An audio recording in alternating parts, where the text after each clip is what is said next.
Welcome to Australian Immigration News, a channel brought to you by Global Migration Explorer. In our videos, we delve deep into the intricate world of immigration law, going beyond just reporting changes to provide a comprehensive analysis of how these changes may impact those aspiring to secure visas in Australia.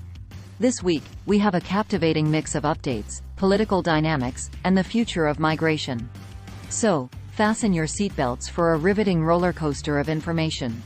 Our week began with the release of the annual Jobs and Skills Australia (JSA) report. JSA's comprehensive analysis identified the top 20 in-demand occupations nationally and then delved deeper, revealing the top 20 in-demand occupations for each Australian state and territory.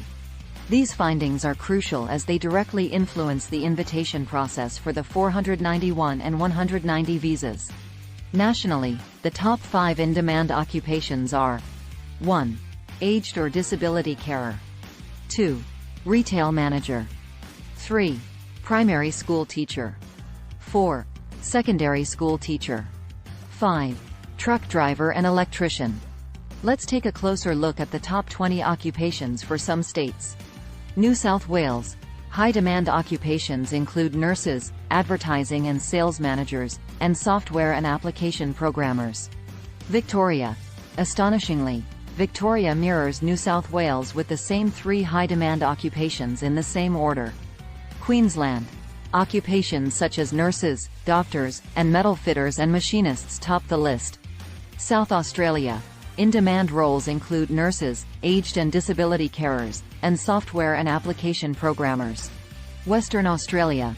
Metal fitters and machinists, nurses, and motor mechanics are highly sought after. Tasmania. Nurses, doctors, and aged and disability carers are in demand. Northern Territory. Top occupations are nurses, construction managers, and doctors. Australian Capital Territory, ACT. Software and application programmers, construction managers, and doctors are the most needed. These occupations play a pivotal role in Australia's migration program, guiding the allocation of invitations to skilled migrants. Additionally, JSA released a report titled Clean Energy Generation, shedding light on shortages in 38 critical occupations essential for Australia's sustainable clean energy future. An intriguing suggestion arises. Should international students be allowed to enroll in apprenticeship programs currently restricted to locals? The report argues that this change could lead to higher completion rates, as 50% of local Australians enrolling in apprenticeships drop out before completion. Professor Peter Dawkins, the head of JSA, acknowledges the pressing need for more skilled migrants to meet Australia's future energy goals. However, the challenge is significant, as will require an additional 32,000 electricians by 2030, primarily due to Australia's renewable energy targets. Now, onto the major news of the week. The Australian government is cracking down on immigration abuses, from questionable education providers to organised crime and exploitation. This crackdown is long overdue. Protection visa applications will undergo real-time processing upon lodging, with a focus on swiftly refusing non-legitimate claims. The Administrative Appeals Tribunal, AAT, will be directed to prioritize new protection visa application refusals. An additional $160 million will be invested in these efforts.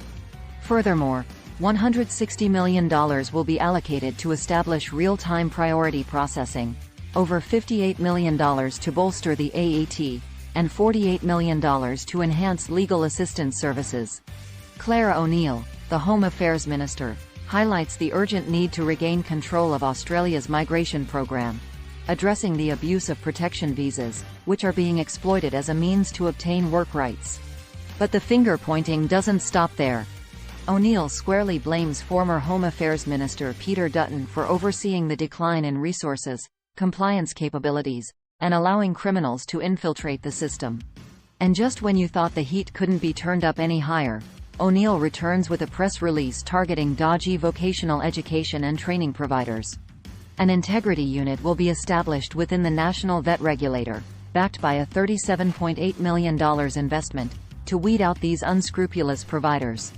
There's a crackdown on low-cost business college diplomas, attendance records, and compliance. Plus, A confidential vet tip-off line will be created for whistleblowers to report wrongdoing. We are undoubtedly entering intriguing times. So, if you haven't subscribed yet and hit that notification bell, you might miss out on the most significant migration changes in the last quarter century. Stay tuned for more updates, and take care out there. See you next time.